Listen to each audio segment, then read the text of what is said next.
A continuación, trataremos un problema ético muy común dentro de la ingeniería, específicamente para las ingenierías industrial y mecánica. Se analizará desde diferentes perspectivas y se tratará de dar una posible solución mediante algunos acuerdos éticos.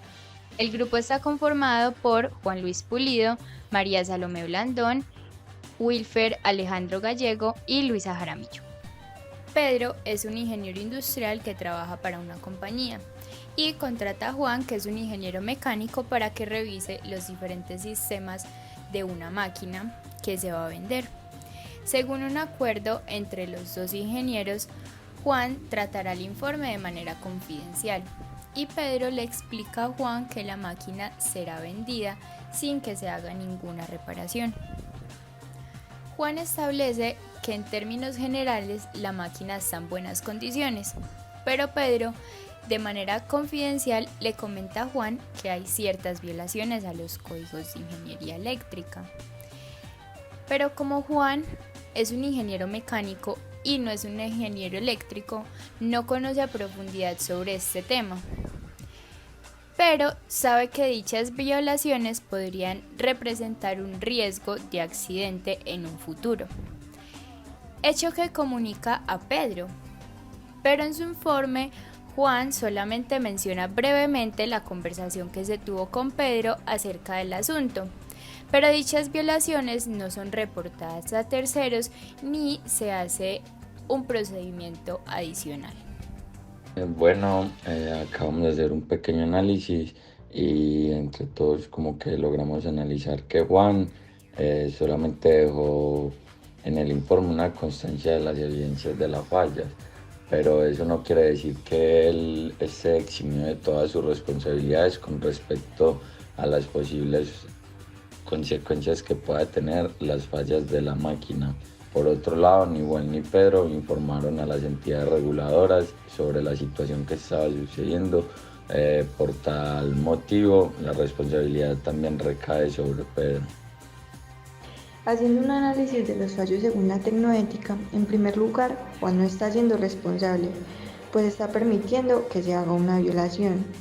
Lo que está haciendo Juan es satisfacer a Pedro, dejando a un lado las consecuencias que puede traer este gran problema. Su conciencia está siendo indiferente, ya que no está pensando a quién afecta directamente.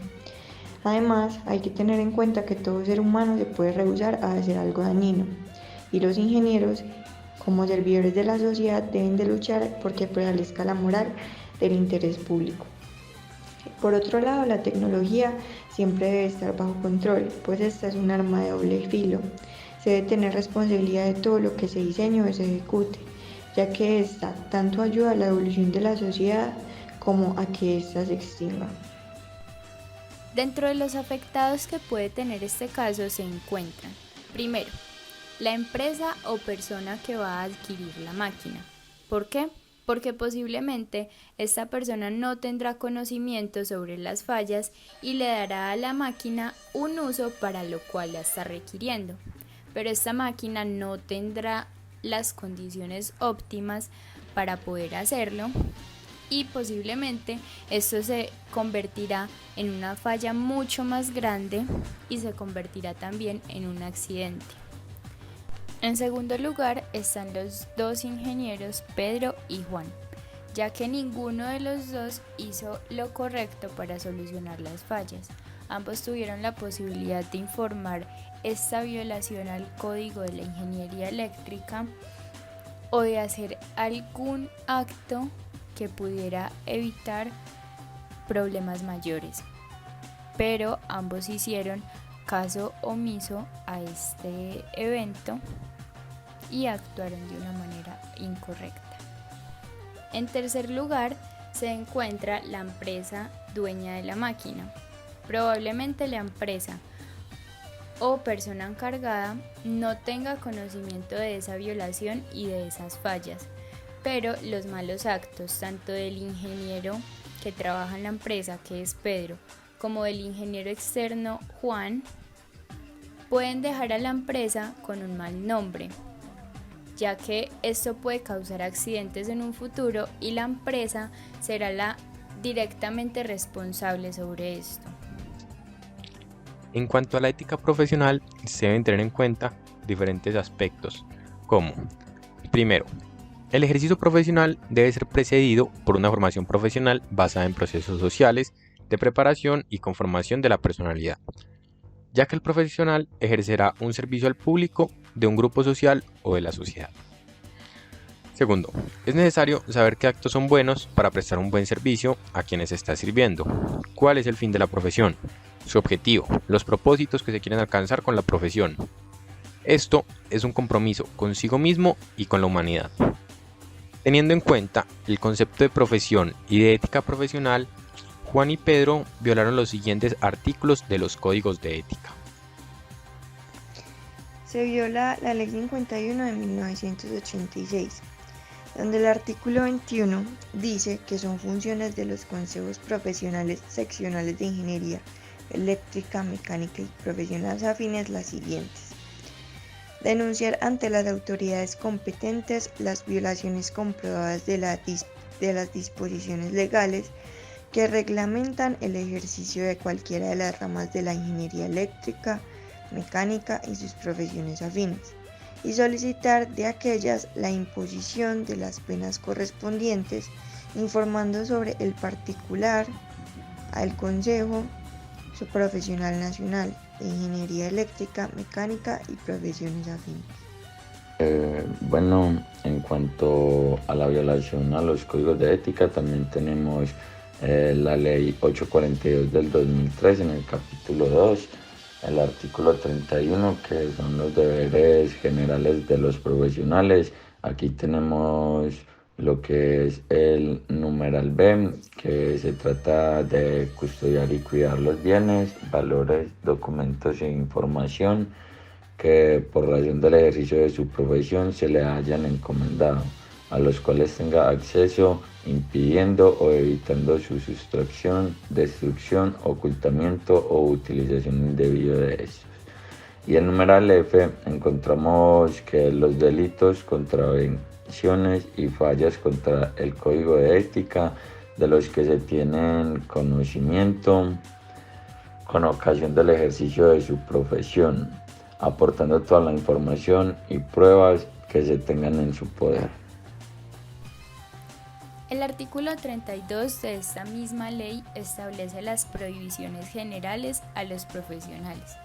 El literal G de este artículo prohíbe causar intencional o culposamente daño o pérdida de bienes, elementos, equipos, herramientas o documentos que hayan llegado a su poder por razón del ejercicio de su profesión. En este caso entonces se evidencia completamente el incumplimiento de este artículo. Es decir, que cada uno de los ingenieros estaría propenso a obtener sanciones por parte de los entes reguladores. En el artículo 33 de esta misma ley se establecen los deberes especiales de los profesionales para con la sociedad. En el literal E se rechaza toda clase de recomendaciones en trabajos que impliquen daños evitables para el entorno humano y la naturaleza, tanto en espacios abiertos como en el interior de edificios, evaluando su impacto ambiental tanto en corto como en largo plazo. Por otro lado, en el artículo 35 se dictaminan los deberes de los profesionales para con la dignidad de sus profesiones. En el literal B se habla sobre respetar y hacer respetar todas las disposiciones legales y reglamentarias que incidan en actos de estas profesiones, así como denunciar todas sus transgresiones.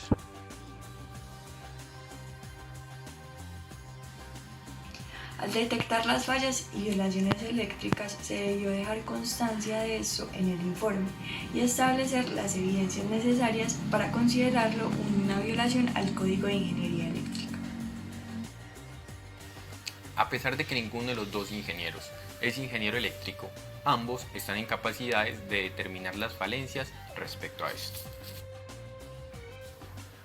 Además, se deberá informar a las personas encargadas del proyecto para que así pueda ser solucionado por un ingeniero eléctrico o por un profesional que esté en las capacidades de hacerlo. Tienen que, si dichas personas no toman las medidas necesarias para solucionarlo, o aunque es un ingeniero externo al proyecto, debe informar a las entidades reguladoras como el Consejo Profesional Nacional de Ingenierías Eléctricas, Mecánicas y otros profesionales afines. Muchas gracias.